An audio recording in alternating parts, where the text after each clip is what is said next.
Hey YouTube, Thumburn fishing again. Back at our Thumburn HQ.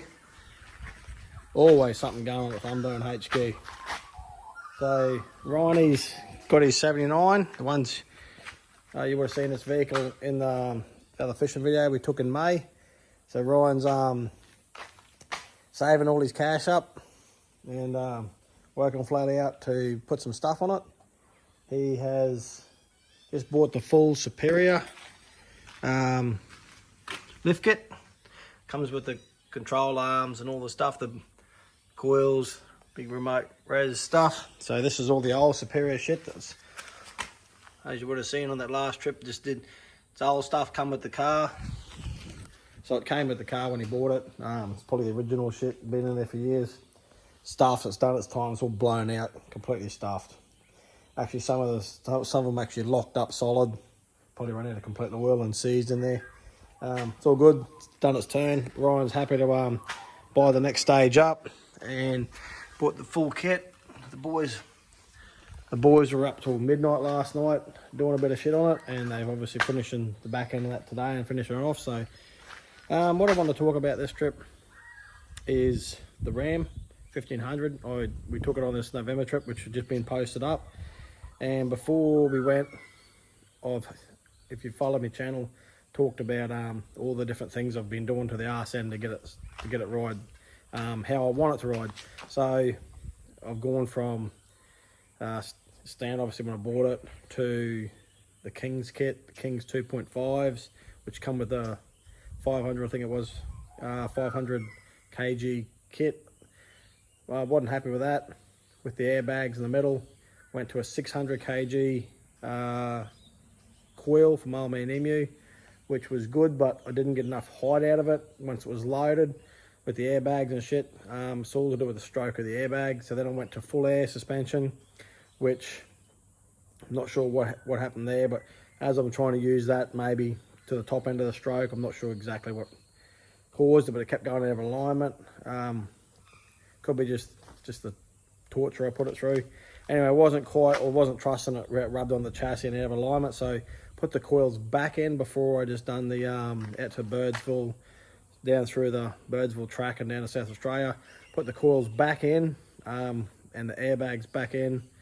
It was using low pressure, it was just empty. It was fine. But when I hooked the Thumburn on, you'll see in the other video, it's not the weight, it was just the height that made my car set up how I've got it all set up. So I've went to I think they're 30mm spacers. I bought off eBay, just a solid aluminium one. I put underneath the coils, and then I've just done this trip onto the territory and back, and couldn't be happier. It's exactly where I want it to sit now. The car has plenty of lift in it. It rides really well. It's don't need very much pressure to what happens with the bags, the Airbag Man bags, or all the bags, whatever they do. The bags are only a short internal coil bag, and with these Rams, when you put the weight or the load, it's not overloaded. When you put it just down, I find with the canopy and everything on it, it sits too low on the stroke with the tow bar. It's the tow bar that's probably the issue. So the tow bar hangs down quite low, and when I hooked the boat on, all this was sitting low. It wasn't about the suspension travel, it was about I didn't like this sitting too low to the ground, so I just wanted to bring it up to the right height so my trailer sits level here. So when I put the 2-inch spacers, I'll just zoom in on you, they're just nothing expensive. They're just 2-inch spacers under the coil. Now that, or 30mm, whatever it was, I don't know what the size was, that there brought the airbag up into that where it can be loaded up earlier, and absolutely pleased with it. The car sits up well, the trailer sits level, running about 30-40 psi, and then you can go up higher. So I found I didn't need the height then because it was all riding good. I found about 60 psi in the bags, kept the car very stable in this motion. So yeah, look, I think I'm going to leave it like this. I think it's exactly what I'm after now. So playing with it. I'm not sure anyone else's application, but this suits my car and how I've got it and how I use it. Loaded it up. It did squat the front a little bit down, so I do have room with two. It sits quite low. I have had these King's coils. I've wound them up about 3 times. I'm going to get a new set of coils and put on them. I feel like they haven't got the guts or the losing tension in the coil. So I mean, I do use the car. It's not a shopping trolley. It does a lot of corrugation, a lot of dirt work, a lot of gullies, just up and down gullies towing, which does this flap. The bitumen roads, if you ever driven from like just for example, from the Barclay to Heartbreak, Cape Crawford, the bitumen road just really dirt, and it just suspension's just going up and down. It really works it out. So that's just on the bitumen road, but the dirt roads. So yeah, the coils have been in there a couple of years now. Nothing lasts forever. So I'm going to change out those coils, just get another new set and put those back in, and that'll give me another couple of years at them. So yeah, anyway, really happy with the way the arse end rides now with 600 kg Alman Emu with the, I'm going to say 30mm, I think they were, aluminium spacers just off eBay, and the Airbag Man internal airbags now. Yeah, so it's predictable, it rides well. So I'm not going to put the airbags back in. I just don't, unless I make a new top mount for them and do something myself. I've been in contact with Airbag Man, and they believe that they haven't had an issue, which they probably haven't. It's just that I have an issue because probably what I do. So I'll accept that. They're not made for everyone, and not everyone probably does what I do to their Ram. So yeah, I use it. I don't flog it, but I use it. So I use it a lot, and yeah. So anyway, the boys are playing with this. Yeah, they'll be out of bed in a minute and get back into it. So always something going on at Thumburn. Hello, you.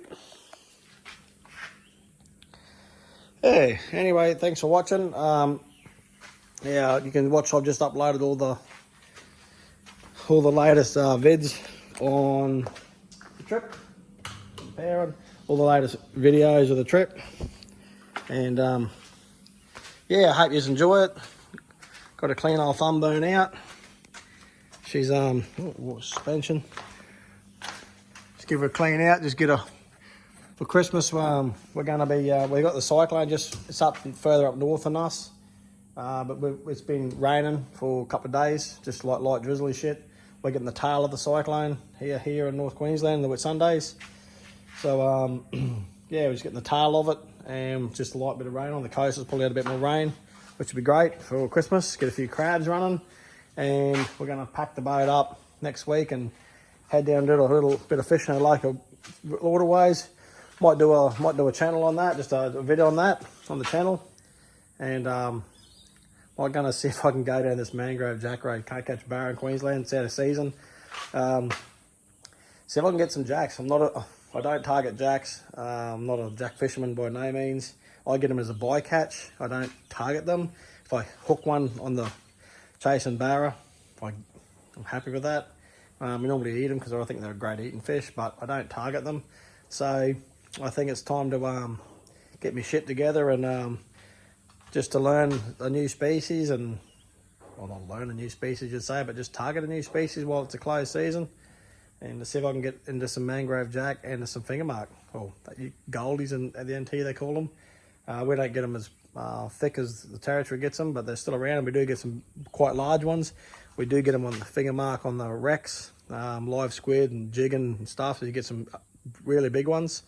So going to go out and maybe pursue that just for a new focus. So probably end up jagging barra as usual because end of season, but not looking to chase them. But yeah, it usually happens. So all right then, thanks for watching, and I just wanted to touch on the suspension and yeah, what the boys are up to for the cruiser. Thank you very much for watching. one last thing for the suspension I was talking about. Ryan's also had the just fitted the twin 4-inch GSL. He's had it on, but they pulled off the suspension. It's a GSL twin big system that comes in the twin. This thing's a work of art. Yeah, it's expensive, but you get what you pay for. Like, this is next level. This is look at the welds on that thing. I mean, you can, brilliant. GSL. Yeah, Ryan just bought that for his car. Well, sounds really mint.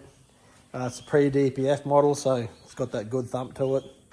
Yeah, beautiful exhaust. So that's the other thing I thought I'd add on to what Ryan's been up to for his Cruiser. And I believe he's got an intercooler coming for it this week as well. Cross-country big intercooler. So he's been, like I said, been saving his money and loves his 79. It's a great car. They're bulletproof, they're tough. And he wants to just get it set up for himself. So good on him. And yeah, so he's also doing that. Matty's always doing something to the wagon too. He's just got the list of shit on that thing like you wouldn't believe. All right then, that was it. Thanks for watching.